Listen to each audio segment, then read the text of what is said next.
இன்னைக்கு இந்த கலியுகத்துல நீங்க எந்த தெய்வத்தை கூப்பிட்டாலுமே இன்னைக்கு வாராகி தான் வருவாங்க.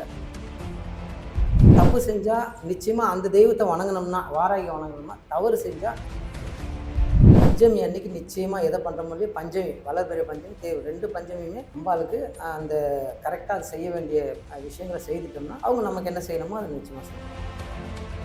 ஒரு அடிக்கு உள்ள இருந்ததுன்னா நம்ம தாராளமாக வச்சுக்கலாம். எந்த அபிஷேகம் ஆராதனை இருக்கும் தேவையில்லை. ஒரு அடிக்கு மேலே போச்சுன்னா நிச்சயமாக நம்ம அபிஷேகம் பண்ணிடலாம்.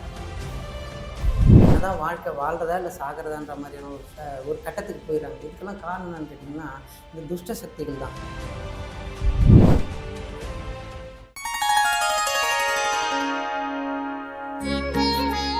ஸ்ரீ வாராகி டிவி நேயர்கள் அனைவருக்கும் வணக்கம். நான் உங்க ஜித்து. இன்னைக்கு என் கூட ஒரு ஸ்பெஷலான ஒரு கெஸ்ட் இருக்காங்க. கலியுக வாராகி இருக்காரு. வணக்கம் சார். வணக்கம்.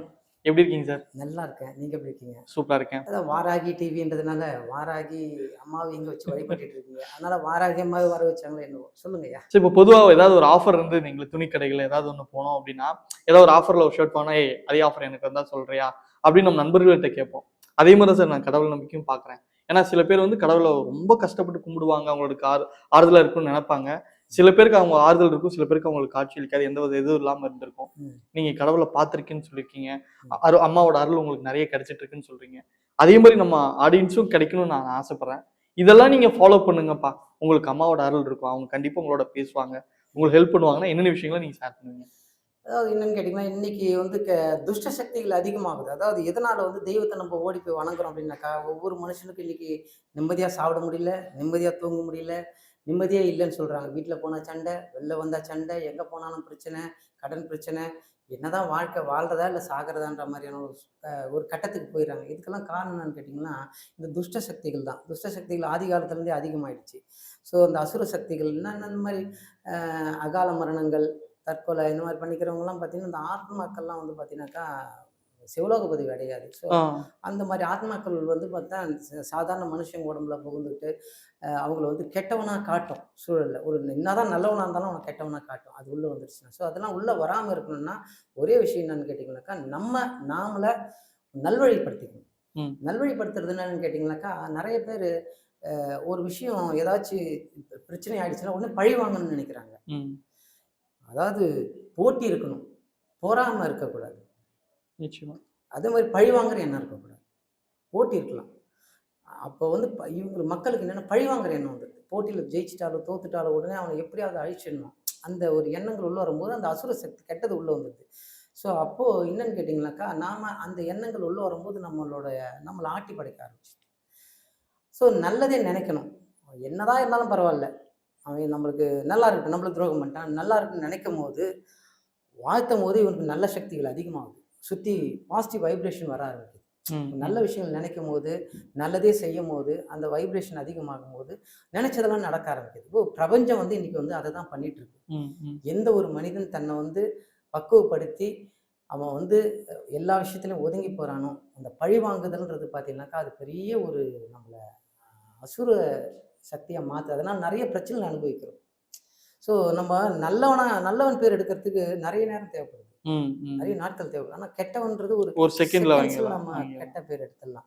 ஸோ அது மாதிரி தான் மற்றவங்கள வந்து நம்ம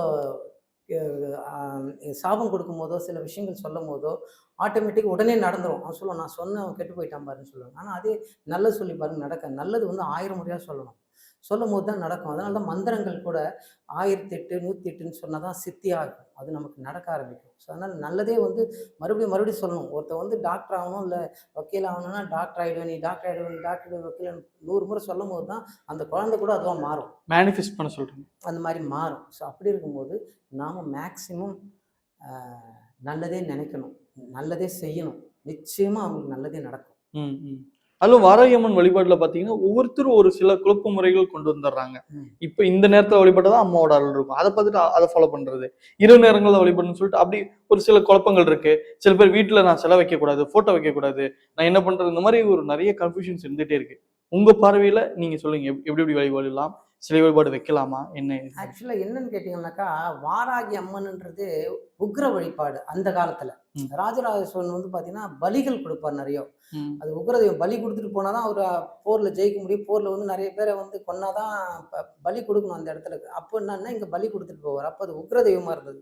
அவங்க இதுலயே பார்த்தீங்கன்னா, போர்ப்படை தளபதியா தான் இருந்தாங்க அவங்களே. நீங்க முன்னாடி எல்லாம் பாத்தீங்கன்னா கொற்றவிழா வழிபாடு எல்லாம் ஆமா. பண்ணி கொற்ற வழிபாடு. வழிபாடு. ஆமா. அந்த மாதிரி வரும்போது, இப்போ அத அத வச்சு மக்கள் அதையே தான் பேசுறாங்களே தவிர, ஆனா ஆதிசங்கர் வந்தப்போ அந்த அம்மா அகிலாண்டேஸ்வரியா மாத்தி அவங்கள வந்து குழந்தை சொரூபமா ஆக்கிட்டாங்க. ஸோ ம். அப்போ இப்ப இருக்கிற காலங்கள்ல அந்த அம்பாள் வந்து குழந்தை ரூபமா தான் இருக்காங்க. ஒண்ணு பார்த்தீங்கன்னாக்கா, நம்ப தப்பு செஞ்சா நிச்சயமா அந்த தெய்வத்த வணங்குனோம்னா, வாராகி வணங்குனோம்னா, தவறு செஞ்சா அம்மாவா வருவாங்க. அம்மான்னா யார்? கண்டிப்பாங்க. ம்.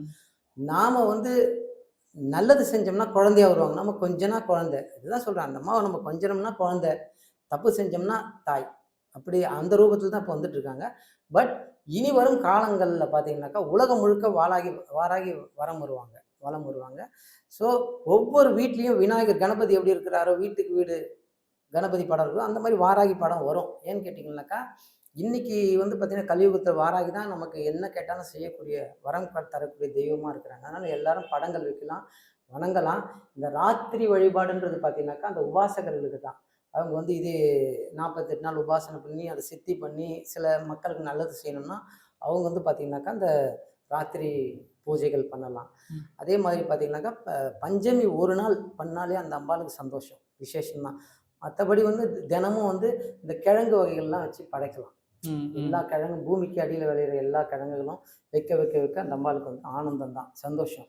ஸோ ஆனந்த சுரூபியா இருக்காங்க. ஆனந்த ரூபிணியா இருக்காங்க அந்த அம்மா. அதனால மேக்ஸிமம் இன்னைக்கு நெறைய பேருக்கு நெனைச்சாலே நல்லது செய்யக்கூடிய இடத்துல தான் அந்த அம்மா இருக்காங்க. நிச்சயமா. அதிலும் சிலை வழிபாடும் நான் வீட்ல வைக்கணும்னு ஆசைப்படுறேன். ஃபோட்டோ வைக்கணும்னு ஆசைப்படுறேன். இருந்தாலும் அவங்க உக்கிர தெய்வமா இருக்காங்களே! வைக்கலாமா? வேணாமா? அப்டின்ற ஒரு கேள்வி இருக்கு. ஸோ அத பத்தி அதெல்லாம் சொல்லுங்க. வைக்கலாங்க. ஒரு அடிக்கு உள்ள இருந்ததுன்னா, நம்ம தாராளமா வச்சுக்கலாம். எந்த அபிஷேகம், ஆராதனை எதுவுமே தேவையில்ல. ஒரு அடிக்கு மேல போச்சுன்னா, நிச்சயமா நம்ம அபிஷேகம் பண்ணி ஆகணும். ம். அதுக்கு தினம் தினம் அபிஷேகம் பண்ணணும். தினம் தினம் நம்ம வந்து நெய்வேத்தியம் வைக்கணும். ஆனா அப்படி கிடையாது. ஒரு அடிக்குள்ள இருந்தா சிலைகள் வைக்கலாம். சின்ன சின்ன சிலைகள் எல்லாம் வைக்கலாம். முக்காடியிலேருந்து வைக்கலாம். வாரத்துல ஒரு நாள் அபிஷேகம் பண்ணலாம். பஞ்சமி அன்னைக்கு நிச்சயமா எத பண்றோமோ இல்லையோ, பஞ்சமி வளர்பிறை பஞ்சமி தேவை. 2 பஞ்சமியுமே அம்பாளுக்கு அந்த கரெக்ட்டா செய்ய வேண்டிய விஷயங்கள செய்துட்டோம்னா, அவங்க நமக்கு என்ன செய்யணுமோ அத நிச்சயமா செஞ்சுருவாங்க. நீங்க அம்மா பத்தி சொல்ட்டீங்க. நான் பொதுவாவே கேட்கிறேன். இப்ப காளி வழிபாடு சொல்றாங்க.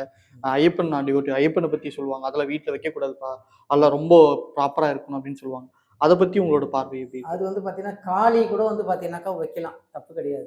காளி எல்லாம் கூட இருக்கிறதுலயே பார்த்தீங்கன்னா, ரொம்ப உச்சக்கட்ட தெய்வம் யாருன்னா காளி தான். ம். காளி கால பிடிச்சவங்கள கைவிட்டதா சரித்திரமே கிடையாதுங்க. ஸோ, ம். அதனால காளி வந்து வைக்கலாம்.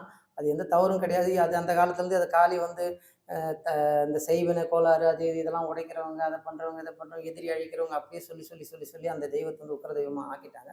பட் காளி தான் நம்பர் 1. ஐயப்பன் வந்து வைக்கக்கூடாது. ஐயப்பன்றது முழுக்க முழுக்க வந்து சுத்தமான தெய்வம். தீட்டே இருக்கக்கூடாது.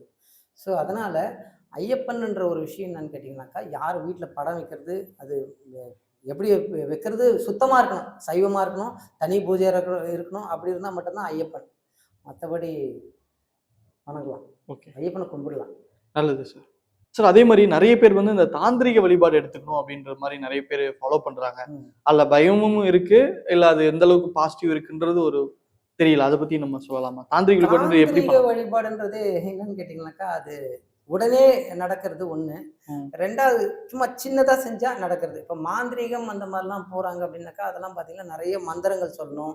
48 நாள் பூஜை வழிபாடு பண்ணணும். ஆன்மீகத்திலேயே கூட பார்த்தீங்கன்னாக்கா, 48 நாள் சுத்தமா இருந்து வழிபாடு பண்ணணும். அந்த மாரிலாம் இருக்குது. ஸோ தாந்திரீகன்றது ஒரு சின்ன விஷயத்த பண்ணா உடனே நடக்குது. இப்போ எக்ஸாம்பிளுக்கு என்ன எடுத்தீங்கன்னா, இப்போ பணம் வரணும். பண கஷ்டமா இருக்குது எனக்கு. ப ப பணத்தினால ரொம்ப பிரச்சனை பாருங்க. கடன் அடையணும்னு சொன்னாக்கா, ஒரு ரொம்ப சிம்பிள். ராகு காலத்திலயும், யமகண்டத்திலயும் சந்தன ஊதுபத்தி வீட்டு வெளிய நிலைவாசல்ல வாசப்படில ராகு காலம் வரும்போது உள்ளேருந்து வெளிய வந்தோம்னா, லெஃப்ட் சைடு வாசப்படியில ஏத்தணும் சந்தனவத்தி. யமகண்டத்தில ரைட் சைடு உள்ளேருந்து வெளிய போகும்போது ரைட் சைடு அந்த வாசக்கால்ல ஒரு சந்தனவத்தி.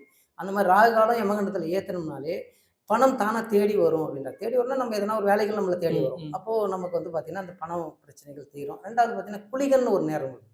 அந்த குளிகன் நேரத்தில பார்த்தீங்கன்னாக்கா, வீட்டுக்குள்ள வந்து மல்லியில ஆயில் வருது. தேங்காய் எண்ணெயில் கலந்த மாதிரி நிறைய வருது, ஸ்டோர்ஸ்லாம் விற்கிறாங்க. தேங்காய் எண்ணெய் ஜாஸ்மின் ஆயில் கேட்டால். ஸோ அந்த மாதிரி ஜாஸ்மின் ஆயில் போட்டு தாமரைத்தண்டு திரி போட்டு ஏற்றினோம்னா அந்த குளிகன் நேரத்தில் பணம்னா அதாவது மகாலட்சுமி நம்ம வீட்டுக்கு வருவா. மகாலட்சுமி வந்துட்டாலே பண பிரச்சனை இல்லை. அப்படி எண்ணெய் கிடைக்காதவங்க அந்த நேரத்தில் ஒரு மல்லி வத்தி ஊதுவத்தி கரெக்டாக வீட்டுக்குள்ளே ஒரு ஒரு குளிகன் நேரத்துலையும் மல்லி வத்தி ஏற்றிட்டே இருந்தாங்கன்னா சீக்கிரமாக அந்த பலனை நம்ம அடையலாம். இந்த கேள்வி எல்லா வர கெஸ்ட்டையுமே கேட்பேன் சார். நம்ம வந்து பணக்காரங்க உங்களுக்கு வசதிக்கு ஏற்றது போல இந்த மாதிரி விஷயங்கள் பண்ணுனா பண்ணிக்குவாங்க. நான் வந்து காமனான ஒரு ஆடியன்ஸ்ல இருந்து பேசுறேன்.